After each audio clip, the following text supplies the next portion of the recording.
adding comedy. Give it up for Freeway Farrell. Keep it going for him.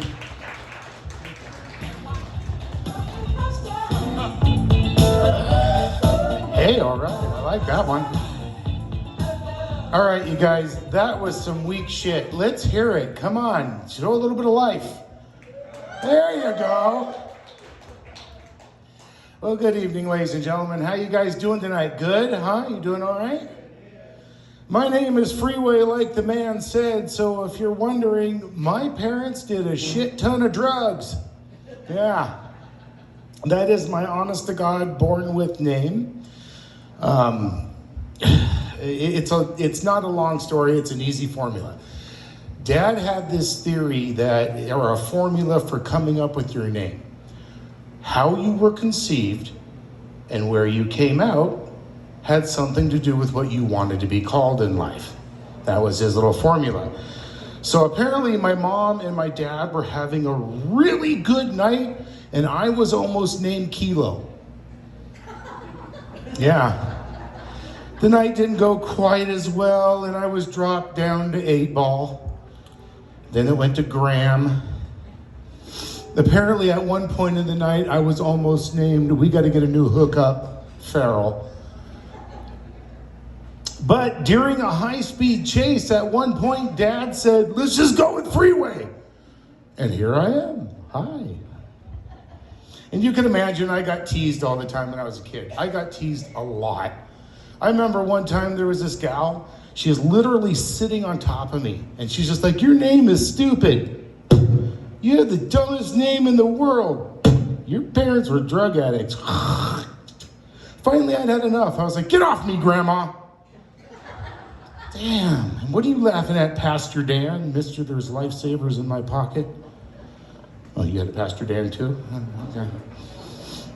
Now, the beautiful thing about having a weird name is the way different generations take my name. Like each generation handles it a little bit differently. You guys all familiar with Gen Z? Huh? Little bastards. Right? Oh, God, our nation is... It doesn't really matter what your political beliefs are now. If we're giving this to Gen Z, we're screwed. Gen Z, I'll say, yeah, my name is Freeway, and Gen Z is, how do you spell that? What do you mean, how do you spell that, public school? Here, let me help you. P-H-E-A-W-H-E-Y. There you go. And every time Gen Z, let me write that down. Okay. Then there's millennials. We got any millennials out there? No, we don't, do we? Maybe Spud. Millennials are great. I say my name is Freeway and they go, and you can call yourself whatever you want. Now may I capitalize on your difference? No. Then there's my generation, Gen X. Any Gen Xers at all? No? Ow, Gen X, yeah. We're getting older. Gen X. You say, my name is Freeway to Gen X, and they're pretty much always the same. Yeah, dude, I don't care.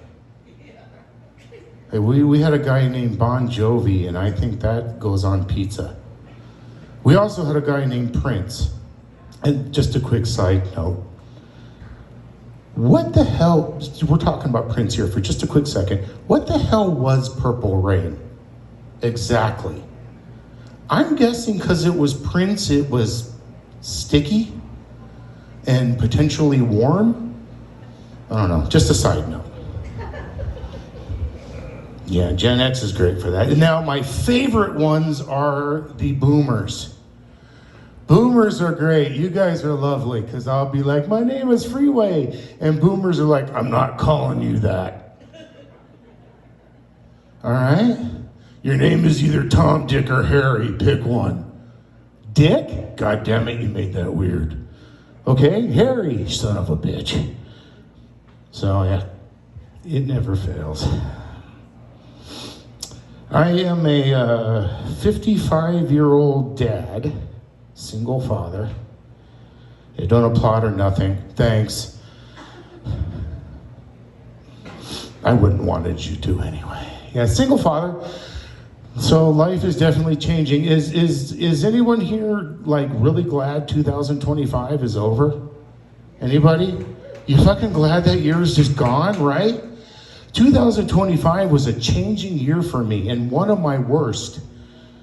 First of all, 2025 was the first time in my life that I ate half a donut out of the garbage because I wasn't gonna waste that damn thing. It was expensive. 2025 was the first time a beautiful woman offered sex and my reply was, oh man, do I have to? Really? I'm so tired. Can I just buy you dinner? You can get whatever you want. 2025. That was the year my son said, hey Dad, why don't we just stop and grab some fast food? And I was like, fast food? That's for rich people. What the hell are you talking about, Mr. Swanky? Do you think we got nugget money? Are you kidding me? Glad that year is over. I'm much happy. You guys, you're all from Eugene? Everyone here's from Eugene? Anyone ever get down to Medford? Any of you? A few of you? Two people? Okay. Well, if you guys, if you get down to Medford, some of us are from Medford, and I gotta tell you, the Valley and Medford, they offer a lot. There's a lot to do in Medford. If you get a chance, get down there and take some time, enjoy your vacation down there. In the Valley, in Medford, we literally have some of the best meth tasting rooms in the whole Valley. If you get a chance, try GAC Farms. They're really good. I also hear that is also pretty decent. Also, while you're in Medford, we have, if you like fun and games and sports kind of stuff, we have a great game there. We actually have two great games. We have one called Get Your Stolen Bike Back. You'll need running shoes for that. And then we have another one we like to call Porch Poaching. And that's a great game. You get all kinds of great prizes. You get new electronic devices. You get toys, somebody's insulin. It's a great, great game. Now, if you're not into the whole meth tasting thing, and you get down to Medford and you're like, well, I want to do something fun, I'm trapped. There is also, instead of the meth tasting, we have literally the best fentanyl microbrews. Seriously, if you go down to Medford, just as you get into Medford, the best fentanyl microbrew is called, and that's a great one. I understand it has a 17 stoop rating. Or you could try Farms. They're really good. You get a chance though, that's Medford for you. Yeah, like I said, I'm a single father, 55 years old. Things are changing. You guys notice how you got older and things started freaking changing on you? Like, I kind of wish somebody would have told me that at 55, going to the bathroom meant that I was just simply gonna explode. That was it. You guys remember when you were younger having hopes and dreams? Do you? Do you remember having hopes and dreams? I have one hope, one dream now. That's it. One hope, one dream. I want to cough once without farting. And heaven forbid I sneeze, because I'm at an age now where I have to carry extra pants. And I don't mean extra underwear, I mean pants, because it all goes bad.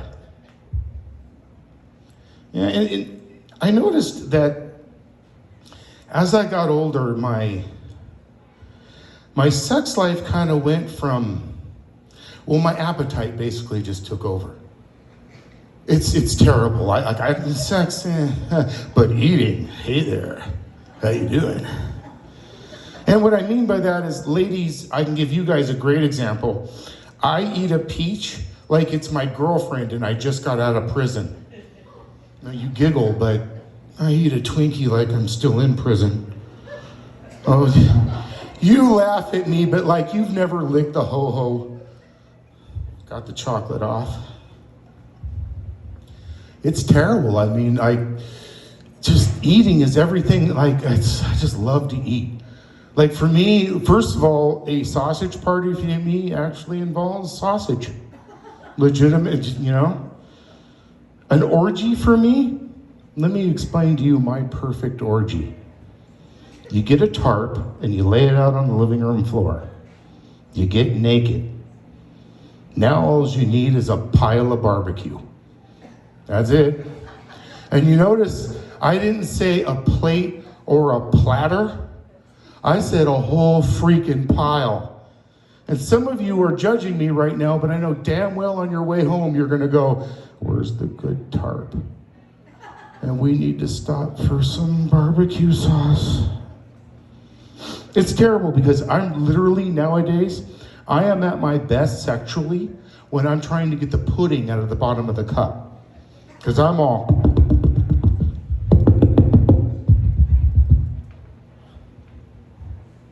Never works. It's let me explain to, okay, here's a great way of explaining it to you. Sex with me nowadays is like having sex with an oily beach ball. It's colorful. There's going to be a little bit of squeaking. At some point, I'm going to deflate. You're going to find sand in weird freaking places. And you're pretty sure at one point I was passed around a lot at a concert. You were right. Yeah, I am a single father, like I said, and I have a 17-year-old son. He stands 6'7". Yeah, big kid. I spend a lot of time saying things like, go clean your room, or I'm gonna climb up there and kick your ass. He's a big kid. He is a really big kid. And also, I say this way because I don't know how else to put it.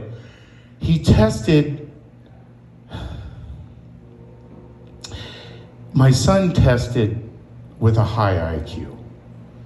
And you might say to yourself, well, that's great. No, it's not. It sucks.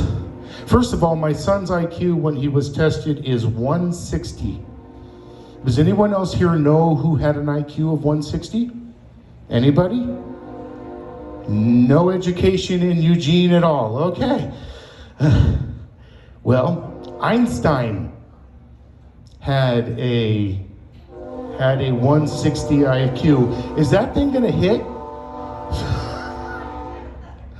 Doesn't it sound like it's getting ready to come right through there? So my son testing that high with an IQ,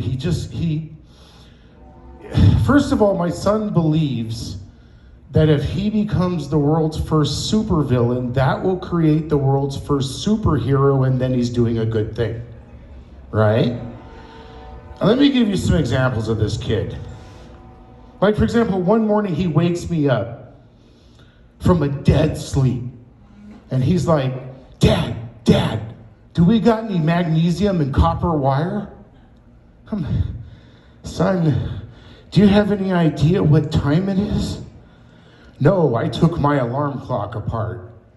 Why did you take your alarm clock apart? I'm making a taser. Yeah, you giggle, that taser worked once. Now every morning at 3:15, I cry, pee, and giggle. You guys all know what a Google Home is? You familiar with that? A Google Home is one of those devices like an Alexa. You tell it what to do and it turns on your lights or controls your home. My son hacked into my Google Home. The precious little thing he is. And he reprogrammed my Google Home so that randomly, whenever it wants, just 2, 3, 4 in the morning, 2, 3, 4 in the afternoon, my phone and my Google Home will begin to sing the first 15 seconds of the song 9 to 5. And then it farts for 10 seconds. So I'll be making dinner and I'll hear stumble to the bed, tumble to the kitchen, poured myself a cup of ambition.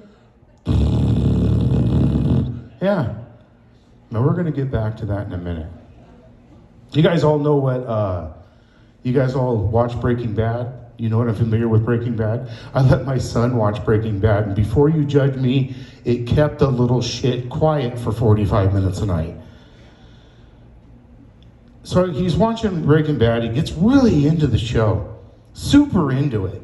And I come home from a show one night, and I walk in, and my kitchen is trashed. There's beakers everywhere. There's stuff boiling on the stove. There's things everywhere. My son is standing at the end of our counter, and he's wearing a full hazmat suit, and he's crushing up blue glass in a platter at the end of the counter. And I come in and I'm like, oh no. No. This is bad. This is really, really bad. This is not good. They made a lot of money on that show. No, you can't do this. And I'm like, son, what are you doing? Are you nuts? And here's my son for you. I made the meth from Breaking Bad. And I'm like, are you kidding me? Oh my God, no. And he goes, dude, calm down. The meth on Breaking Bad is rock candy. I was gonna make this and take it to school and sell it to the diabetics and make a bundle. And I'm like, are you kidding me? So Nick said that was my time, so I'm gonna give you guys one last little story about this kid. You guys familiar with what a CPAP machine is? Everyone here, some of you don't, some of you, okay. Let me help you out. A CPAP machine is what I like to refer to as a self-Dutching oven. I learned that on burrito night. What a CPAP machine does, let me help you folks, is it takes the air in the room and it circulates it through a little machine which goes up a little hose which goes to a mask on your face.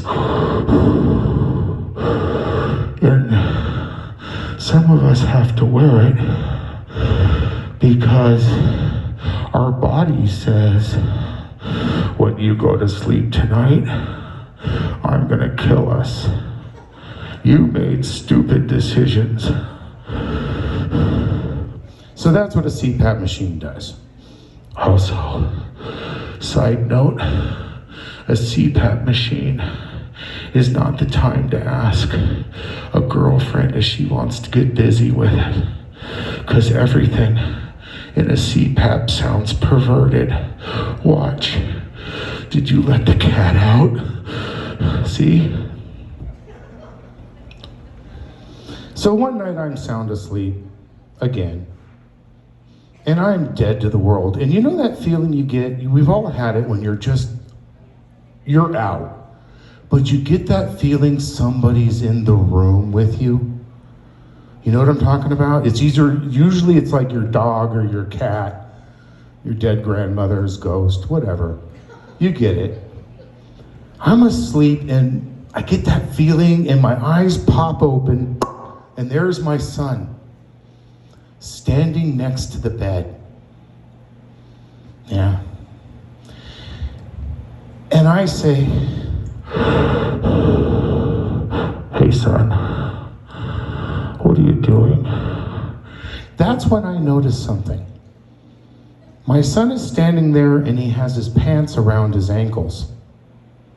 Yeah. And he also has the devil's onion ring pressed against my CPAP machine. And I say, son, what's happening? Oh, I'm just watching you sleep. You have the devil's tube sock pressed against my CPAP. Yeah, I know. I just wanted to make sure you were okay. Son, I'll kill you. My son got in my face, looked me dead in the eyes and said, stumbled to the bed, tumbled to the kitchen, poured myself a cup of ambition, and I passed out. I blacked out. Thank you, ladies and gentlemen. I appreciate every one of you listening.